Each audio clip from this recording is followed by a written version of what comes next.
Hello, hope everyone's doing well. I just want to jump in here. I want to talk a little bit about what's going to happen next week, and then also talk a little bit about um, what we have going for this week, and then we'll jump into the PowerPoint and go from there. So let's pull up. So next week, obviously, we're going to have our unit. Oh, sorry. Let me share that screen for you there.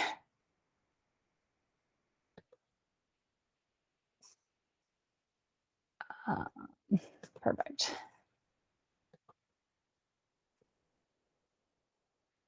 Okay, all right. So next week, what we're going to have is we're going to have our Unit 5 test. It's going to go over the last 3 weeks that we've had here for material. And then after that, it's spring break. So please, tackle out this week's assignments, tackle out next week's test, and then you guys can enjoy your spring break. The review for the spring break will be released tomorrow morning to give you plenty of time to review.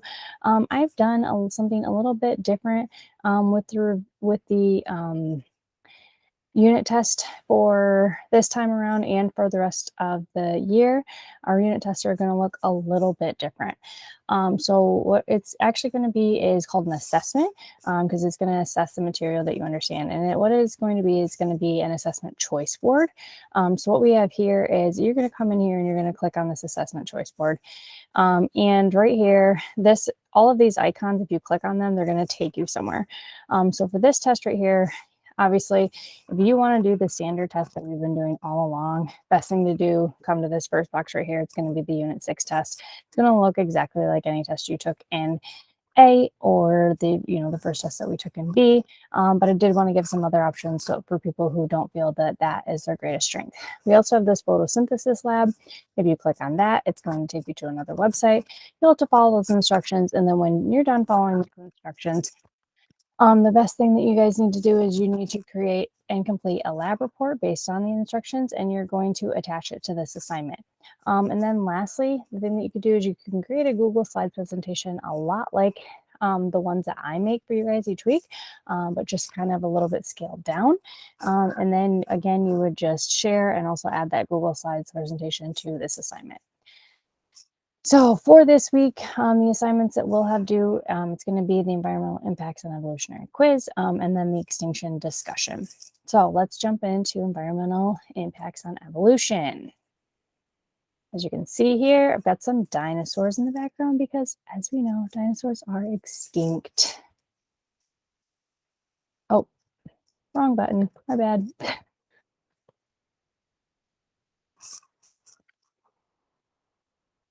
All right. So these are kind of some of the things that we're going to be learning about throughout this PowerPoint today. Why things are extinct. We're going to learn about biodiversity, ecology, etc. Let's get started. All right, so here's an example. We have a finch here, which is one of the many birds that live in this area. I don't know if you guys have traveled the world a little bit, but if anyone could point out where they think that that might be from, that'd be really cool. But I'm going to tell you right now, it's part of Hawaii. So here's the deal. There is a lot of evolution in Hawaii. If you've ever been there, you will notice that there's, each different island that you go to looks a little bit different than an island you've been to before. The beaches are different colors, the trees are different, the sand's different, the animals that are there are different. And with that being said, throughout the whole island chain, there's 140 different species of native birds. So in recent times, over half of these native birds have gone extinct for one reason or another. A big reason that these have gone extinct is because people have brought in different organisms, or let's call them animals for more instance, that have destroyed the habitats or killed the eggs and the young of these native birds that live on the island.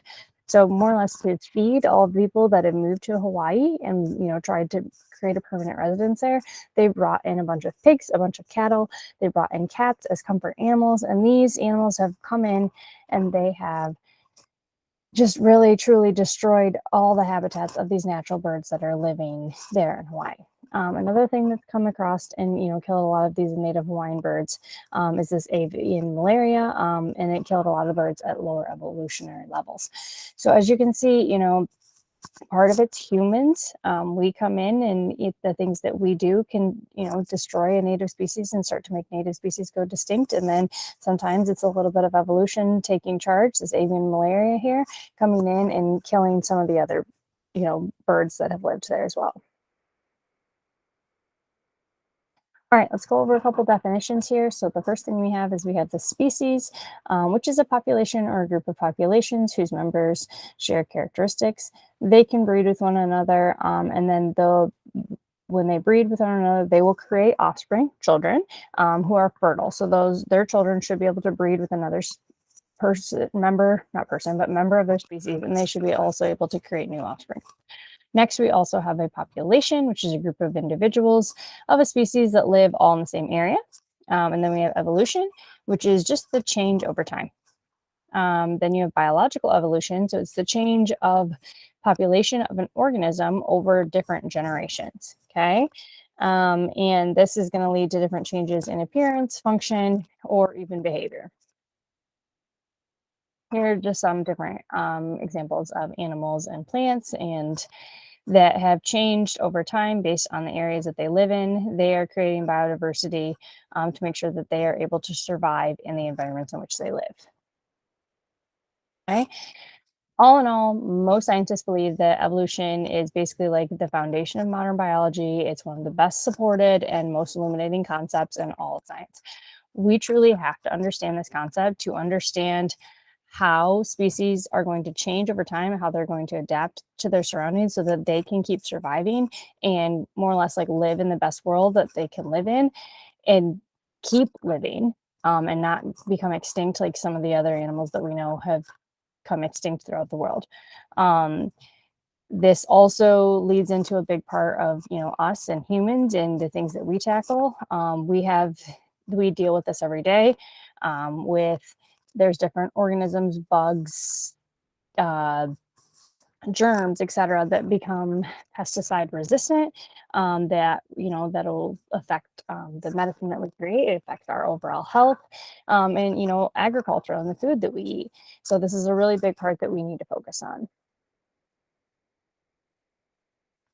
All right, so evolution generates biodiversity. So that just means like little changes throughout all of the different organisms across all the levels of biological organization. So through the species, through the genes, through the populations, and also the different communities. Scientists had described that there's about 1.8 million species on Earth, and they estimate that a total number of those species range from 3 million to 100 million.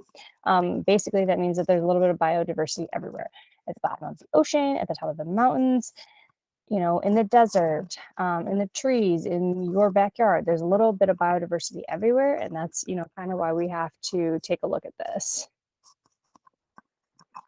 All right, so now let's jump into speciation.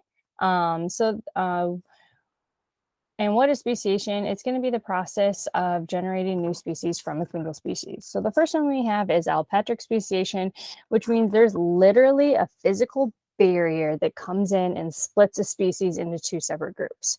Okay, so you had one kind of bird living on a mountain, and then for whatever reason that mountain cracked in half, or a glacier slid down that mountain, or whatever it may be. Now, what happens is you have birds on this side and birds on this side, and they're going to start developing differently.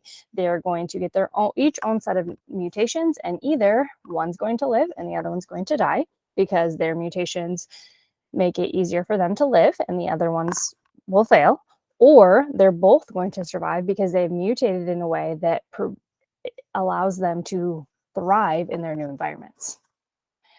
With sympatric speciation, this is speciation that occurs without a geographical barrier. So basically, these species are still living in the same region, but they're going to evolve and separate for different reasons. So allopatric means a big barrier comes in between them, and sympatric means that there's no barrier. They just change because they want to. This right here is an example of the allopatric speciation. Here's that barrier of the river or maybe even lava going down the middle there. Then we have different types of isolation. So basically, all of these are kind of like partially reproductive isolation. So it's when members of the potentially interbreeding population face a barrier that inhibits reproduction. So temporal isolation is when species experience temporal isolation. They mate at different times. So more or less, they can't mate with parts of their species because they don't mate at the same time of the year. There's mechanical isolation because they truly just don't have the right the right body parts to mate appropriately. So even though, um, like just horses, for instance, or dogs, for instance, like if you think about it, there's different. If you have dogs, for instance, some of them are just too small and some of them are just too big. And so like that's mechanical. Like it just doesn't fit sometimes. You also have behavioral isolation, which for two different populations. And so for example, we have birds that migrate to one region, may have different mating calls than the same species in another region. And so that's why there might be behavioral isolation there. And then you have gametic isolation, which occurs when two gametes of a species just aren't compatible. And so that's the species may be able to mate with each other for one reason or another, but their gametes, like the sperm and the egg, are just not going to create a new product.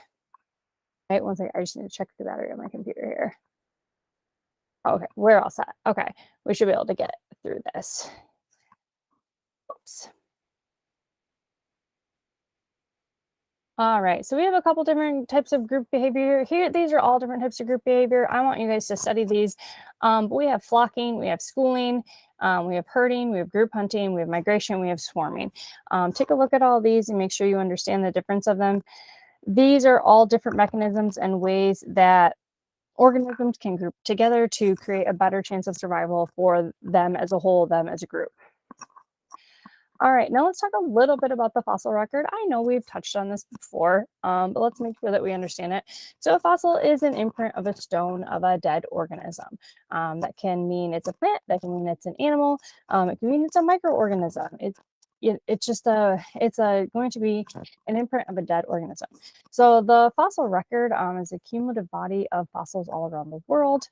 And we've used that to create a timeline of the Earth for the last 3.5 billion years, and we've kind of placed it in order so there's different eons and periods, and just kind of created this timeline that shows like from the very start of what organisms might have looked like up until now and all the different organisms that we have. It also shows us some of the first steps of evolution and the way things have changed. Right. It also shows that a lot of the species that we've had before have gone extinct, and that also there have been several different mass extinctions in the past.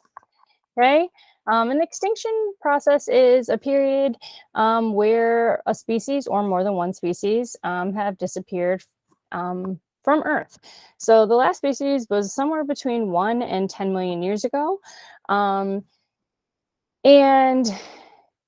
that's obviously we know that one probably. Um, the biggest one we probably remember is like the dinosaurs. That's just because that's the one nearest to us and we can understand that. Extinction has historically been caused by a natural occurrence, and the loss of a species is irreversible. Like once all of the species are gone, we are not getting them back. Okay, so the number of species in existence is going to be equal to speciation minus existence. This is obviously skull of a woolly mammoth. So now, we speciation and extinction go together, and they help to determine biodiversity. Human activity profoundly affects rates of extinction. Biodiversity also has a huge part in the loss that affects people directly. It's going to affect our food, our fiber, our medicine, and the different ecosystem services that we need. Okay. There are a lot of species out there that are very vulnerable to extinction. They are vulnerable because of the environmental changes that are currently happening that are very rapid. And they're truly and honestly, their natural selection just can't keep up. Some of them have long gestational periods and they just can't change fast enough for the changes that are going on around. the Earth. So a lot of those changes are, the severe weather, climate change, the rising sea levels. We also have the arrival of new species, like we talked about in the beginning. And then you also have that they're just a small population, or they're a very specialized population, and they just can't change out of their niche fast enough to create a new environment. Then we have endemic species, which are species that only exist in a certain specialized area. Again, those very niche species, and they are very, very susceptible to extinction. They typically have a very small population, and they're typically on islands, and obviously thus at risk to become extinct, because if anything were to happen to that island and that species were to become extinct off that island, they don't exist anywhere else. So it would be very unlikely.